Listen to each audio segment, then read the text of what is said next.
Well, good morning, church. Good morning. Morning. As Pastor said, I want to say thank you so much for giving me this opportunity to share with you and fellowship together. My name is Pastor Richard. I come from Uganda. I just want to share to you a little bit about who I am. I'm married. As I mentioned, I have my beautiful wife, Stella. This morning I talked to her. They were coming from the church and they sent greetings to you. And my lovely children, they are two boys and a middle girl. So I'm so blessed. One time I was in elementary school and I saw a lot of children were celebrating their birthday and they were getting gifts, and also wanted to get a gift to celebrate my birthday and also get gifts like other children. So I waited and I didn't see when my time is coming to celebrate my birthday and get a gift. So I went to the teacher and said, "Hey teacher, when is my time to celebrate birthday? Because I want also to get other gifts of other children." So she told me that you go to your parents and ask them and let us know, then we'll be able to celebrate your birthday. Then I went running because I used to walk like 3 hours to reach to the school. So I went running very fast. When I reached home, I started asking those who were taking care of us, "Hey, when is my birthday? The teacher wants to know when is my birthday to celebrate and also get gifts to other children." They kept on dodging me, but I insisted on, as you know, children, what always they do. So one of the lady who was taking care of us took me in the office and told me this story, that a gentleman was passing around the street of our city, Kampala, and had a little baby crying in the trash can. When I opened up the trash can, there was Richard. And they were expecting that I was like 2 to 3 weeks old.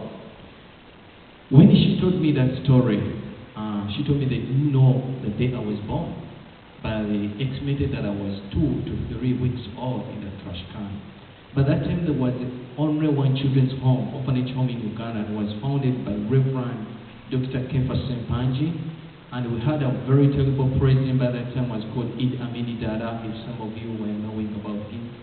He wanted to make our country to become Muslim. So this pastor was preaching every evening the gospel in our city.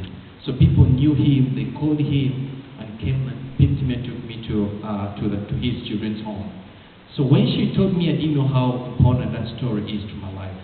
But when I reached up in the high school, and seeing parents visiting their children at the school, I realized that my life has a great purpose. That's when I started thinking who I am and why God decided to save me. I don't know what happened to my mom. I don't know what happened to her. Maybe she was raped. Maybe she was a prostitute. Maybe she was rejected. Maybe my dad rejected her. But one thing I thank to my mom, that she said to bear with me 9 months and respect my rights, instead to put me where God will take care of me. And God did it. As I speak today, Pastor told you I have a family, a beautiful wife. And God led us in 2004, because when I heard my story, when I realized how God has a great purpose for my life, how He saved me, I started going deeper in sharing the gospel. And I saw the heart of young people being open to me to speak unto them. So in 2004, the Lord led us to begin an organization called the Africa Light Youth Foundation.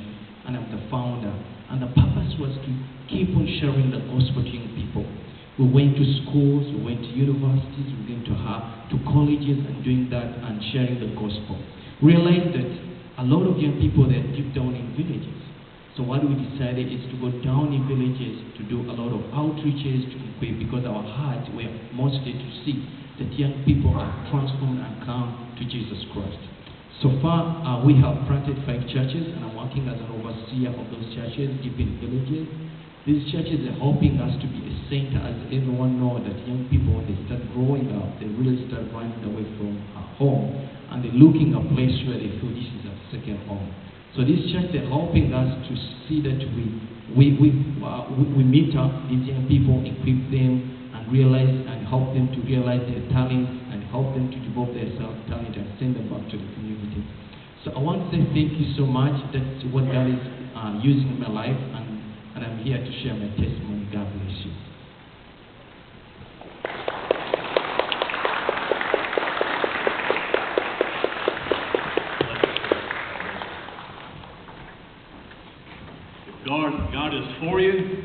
who can be against you, right?